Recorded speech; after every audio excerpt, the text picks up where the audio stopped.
Assalamualaikum warahmatullahi wabarakatuh. Kami dari kelompok 6 akan menjelaskan tentang satu topik, yaitu merebaknya praktik bullying pada anak berkebutuhan khusus akibat rendahnya sikap penerimaan sosial di sekolah industri. Bullying adalah hal yang sangat tidak asing di telinga masyarakat Indonesia. Kata bullying berasal dari kata bull yang berarti banteng yang senang merunduk ke sana kemari. Dalam bahasa Indonesia, secara etimologi, kata bully berarti penggertak. Orang yang mengganggu orang yang lemah.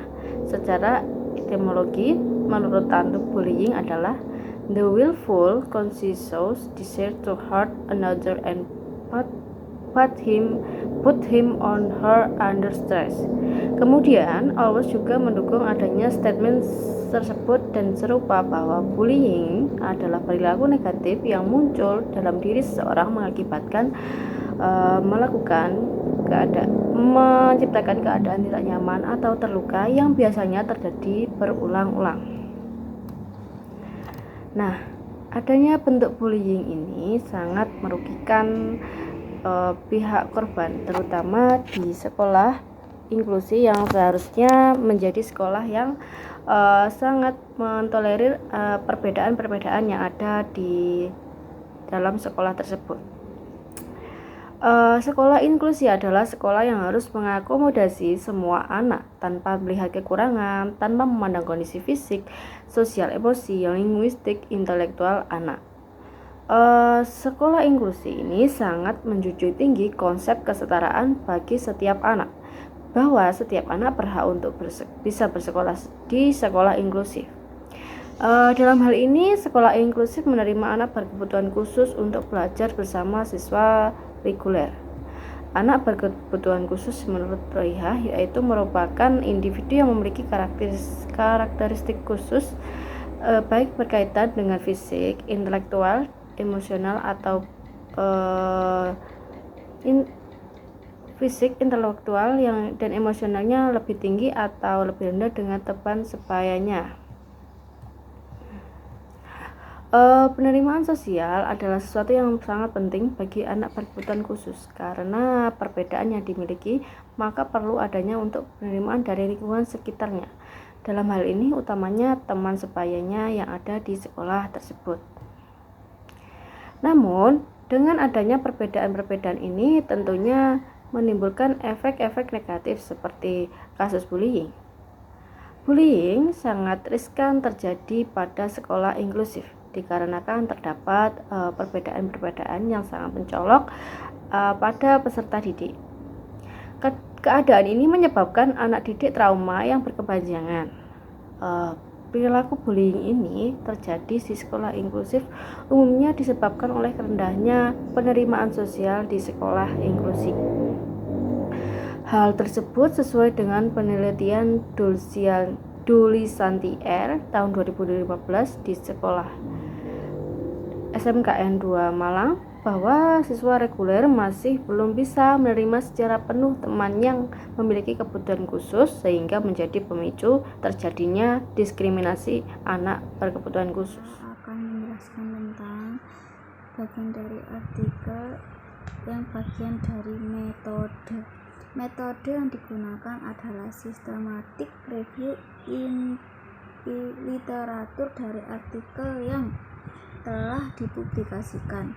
Adapun langkah-langkah penulisan makalah yaitu menggunakan tinjauan pustaka dengan memilih artikel dari jurnal yang dikaji ulang dalam kurun waktu 10 tahun. Langkah-langkah penulisan ini juga menekankan pada analisis data. Data yang digunakan adalah kajian artikel sebanyak 16 artikel yang relevan dan terfokus pada bullying anak berkebutuhan khusus di sekolah inklusif. Yang kedua, pemilihan artikel. Pemilihan artikel ini dimulai dari jurnal penelitian per-review di situs database Google Scholar. Kata kunci filter artikel hanya dengan per-review dan teks lengkap yang tersedia. Screening tahap kedua, dipilih artikel yang memiliki deskriptif merebaknya praktik bullying pada anak berkebutuhan khusus akibat rendahnya sikap penerimaan sosial di sekolah inklusif. Screening akhir, dipilih artikel yang berisi pertanyaan penelitian tentang bullying pada anak berkebutuhan khusus di sekolah inklusif. Peneliti mengeluarkan artikel dari artikel korpus yang tidak menyebutkan fokus dalam penelitian ini. Hasilnya, dari 10 artikel diidentifikasi untuk analisis sesuai dengan pertanyaan tersebut. Untuk analisis menyeluruh sesuai dengan pertanyaan tersebut. Berikutnya yaitu mengenai studi analisis. Dalam studi analisis ini, kami menggunakan literatur review dengan jenis pendekatan bukti terbaik melalui 16 artikel yang sudah kami pilih. Untuk fokus studi sendiri, setelah kami memilih artikel-artikel tersebut, kami kombinasikan dengan metode sistematis seleksi studi dan hasil eksplorasi berdasarkan pertanyaan-pertanyaan dari peneliti. Untuk peneliti sendiri, kami terdapat 6 orang yang masing-masing akan menganalisis 2-3 artikel berdasarkan kriteria serta pertanyaan-pertanyaan yang sudah kami susun sebelumnya. Dan selanjutnya yaitu mengenai kategorisasi artikel. Dalam kategorisasi artikel ini kami melakukan berdasarkan pertanyaan-pertanyaan dari para peneliti yang nantinya dijadikan sebagai rumusan masalah atau topik pembahasan. Hal ini mengenai penyebab dan dampak bullying pada anak berkebutuhan khusus di lingkup sekolah inklusi. Para peneliti juga memastikan artikel-artikel yang sudah dipilih tersebut berpotensi lebih dari satu temuan. Berdasarkan review yang sudah dilakukan, didapat data mengenai merebaknya praktik bullying pada anak berkebutuhan khusus akibat rendahnya penerimaan sosial di sekolah inklusi. Saya akan melanjutkan pemaparan dari rekan saya. Saya akan menjelaskan mengenai hasil dari artikel ini. Nah, saya akan memaparkan beberapa artikel yang sudah kami telaah sebelumnya. Adapun penelitian yang pertama yaitu ada dari Marlina pada tahun 2019. Di sini menggunakan metode penelitian studi kasus di SMPN 30 Padang dan SMKN 7 Padang. Adapun hasil dari penelitian ini yaitu pada sekolah inklusif, di sekolah ini, di 2 sekolah itu, kasus bullying itu lebih sering terjadi pada anak berkebutuhan khusus, karena anak berkebutuhan khusus itu merasa dirinya itu lemah dan tidak berdaya, sehingga sering didiskriminasi oleh teman sebayanya. Bullying itu juga bersifat verbal maupun campuran. Nah, dari penelitian ini juga didapatkan bahwa bullying itu lebih cenderung terjadi pada anak laki-laki dibandingkan siswa perempuan. Nah, selanjutnya yaitu ada penelitian dari DAS tahun 2011 yang menggunakan metode penelitian kualitatif deskriptif. Dari penelitian ini didapatkan hasil bahwa anak berkebutuhan khusus di salah satu sekolah inklusif di Mumbai itu juga mengalami intimidasi dari teman sebayanya. 7 dari 10 anak berkebutuhan khusus yang diwawancarai oleh peneliti itu merasakan kesulitan ketika akan berinteraksi dengan teman reguler dan sering menjadi sasaran empuk untuk diejek dan diintimidasi oleh teman sebayanya, atau bisa dibilang ini adalah praktek bullying gitu ya. Nah, selanjutnya ada penelitian dari Damayanto tahun 2020 yang menggunakan metode kualitatif deskriptif, yaitu hasilnya yaitu di SMN 36 Surabaya merupakan sekolah inklusi. Di sekolah tersebut masih terjadi adanya perilaku bullying khususnya pada anak berkebutuhan khusus. Jenis bullying yang terjadi yaitu verbal, fisik maupun mental. Adapun dampak dari korban adanya bullying ini adalah pembelajaran menjadi terganggu, anak tidak mau mengikuti pembelajaran di kelas, dan bahkan tidak mau berangkat ke sekolah. Nah, untuk yang selanjutnya itu ada penelitian dari Duli Santi pada tahun 2015 yang menggunakan metode penelitian case study. Yang didapatkan hasil dari penelitian ini yaitu penerimaan sosial di SMKN 2 Malang itu cukup baik meskipun belum sepenuhnya, karena masih adanya stigma dari anak reguler itu bahwa anak berkebutuhan khusus itu menghambat, memiliki nilai yang jelek, kurang bisa bergaul, sehingga secara tidak langsung itu anak reguler itu melakukan soft bullying terhadap anak berkebutuhan khusus. Nah, di satu sisi juga ada anak yang sudah memiliki penerimaan sosial yang baik, sehingga mereka itu sudah membantu anak berkebutuhan khusus dalam melakukan pembelajaran. Dari beberapa artikel yang sudah saya sampaikan tadi dan ditunjang oleh artikel yang sudah kami telaah, maka hasil dari artikel ini adalah dalam sekolah inklusi itu masih banyak kasus bullying pada anak berkebutuhan khusus. Bahkan tidak terjadi di Indonesia saja, di Mumbai di India ada salah satu sekolah inklusi yang masih juga terjadi kasus bullying pada anak berkebutuhan khusus yang seperti saya sebutkan tadi. Hal ini masih dipicu karena kurangnya kesadaran dari siswa reguler untuk menerima temannya yang berkebutuhan khusus. Selain itu, masih adanya stigma dari siswa reguler bahwa anak berkebutuhan khusus itu menghambat pembelajaran, tidak berguna, memiliki pengaruh yang jelek, terus memiliki sikap yang aneh ataupun sulit beradaptasi, sehingga anak reguler itu lebih cenderung untuk bersikap negatif kepada anak berkebutuhan khusus. Nah, rendahnya penerimaan sosial ini menyebabkan kasus bullying itu marak terjadi, baik itu secara verbal, fisik, mental maupun campuran. Anak berkebutuhan khusus ini sering menjadi korban dikarenakan dia itu tidak memiliki kepercayaan diri, sehingga menganggap dirinya itu lemah dan tidak berdaya, sehingga menjadi sasaran bagi siswa reguler untuk mengintimidasi ataupun melakukan praktik bullying kepada anak berkebutuhan khusus. Nah, ada satu fakta menarik dari sebuah artikel, yaitu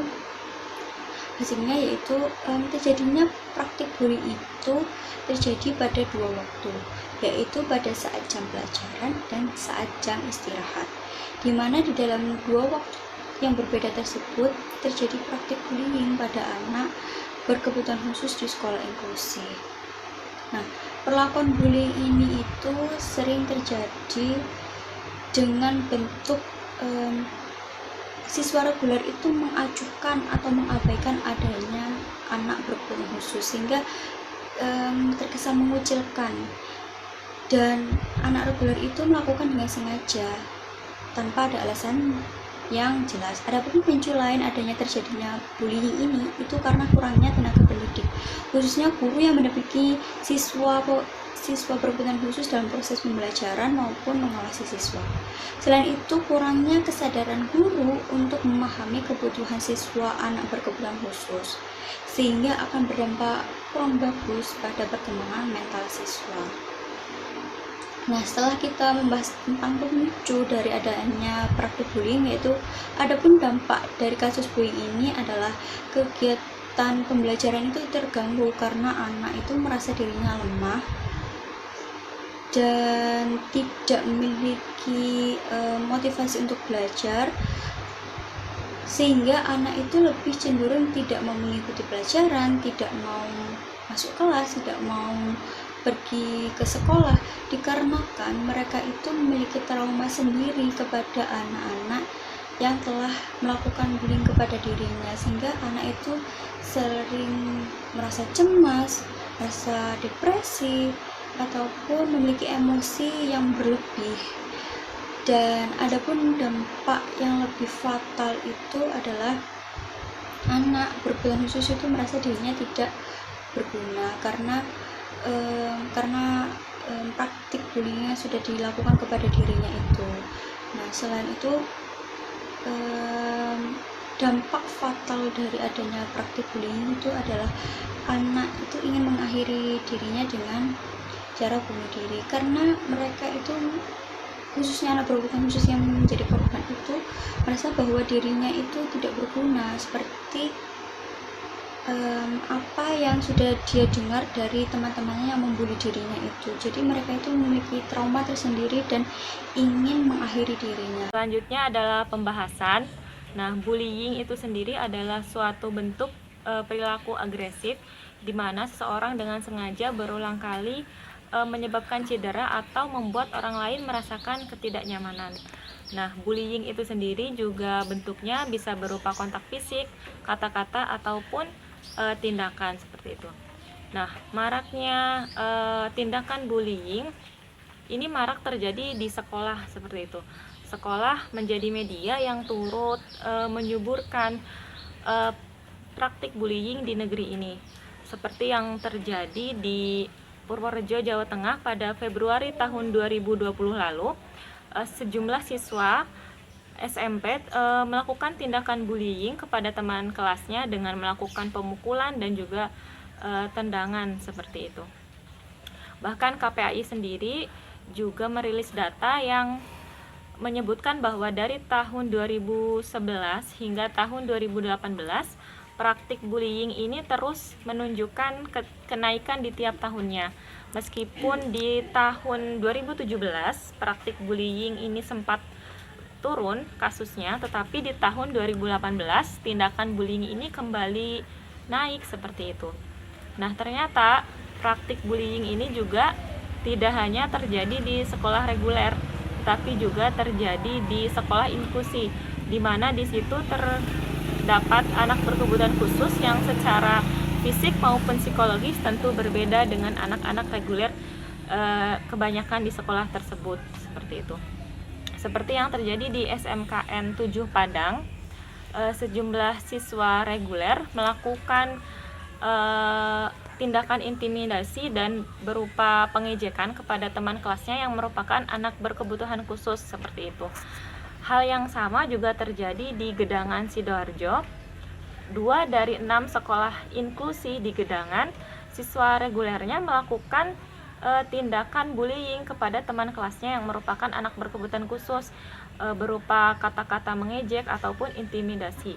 Bahkan kalau kalian tahu, praktik bullying ini juga terjadi di luar negeri, seperti yang terjadi di Mumbai.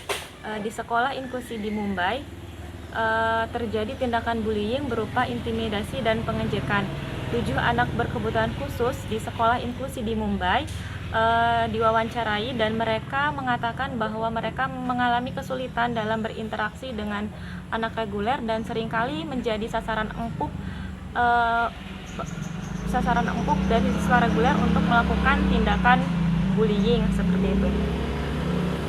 Nah, maraknya praktik bullying di sekolah inklusi ini tentu diikuti oleh beberapa penyebab yang cukup kompleks gitu ya.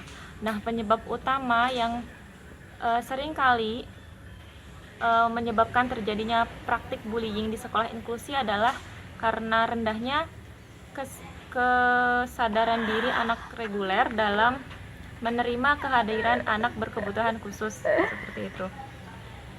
Selain itu, anak reguler juga berpandangan bahwa anak-anak berkebutuhan khusus seringkali menghambat proses pembelajaran dan juga memiliki nilai jelek ataupun sulit berinteraksi dengan siswa reguler lainnya seperti itu. Nah,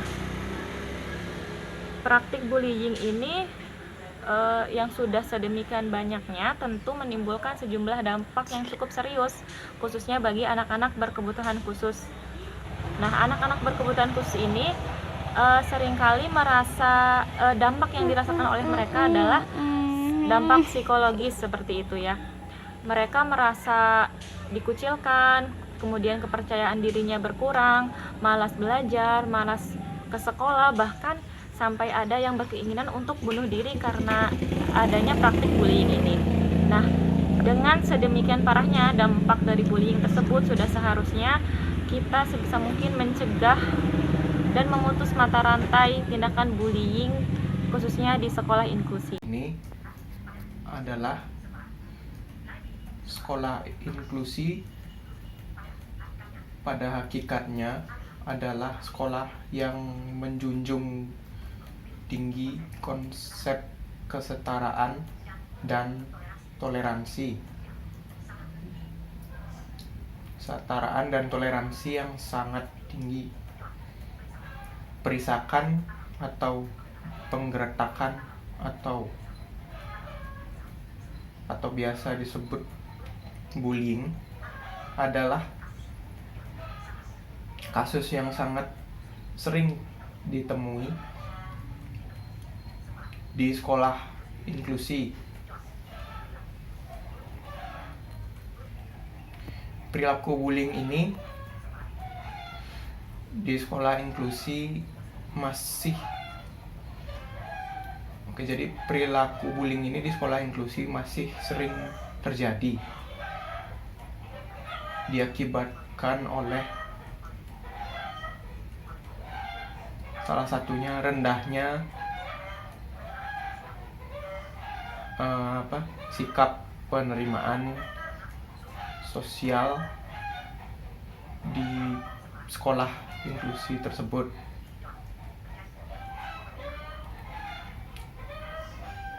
Selanjutnya terjadinya perbedaan yang cukup mencolok di antara siswa. Nah, hal ini mengakibatkan munculnya sifat merasa lebih baik dan menganggap teman berkebutuhan khusus itu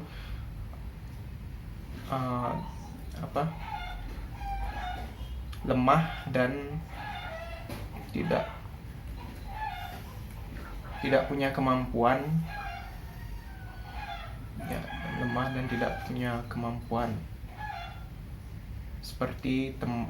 seperti siswa pada umumnya. Praktik bullying umumnya dilakukan dengan mengolok-olok hingga menyakiti secara fisik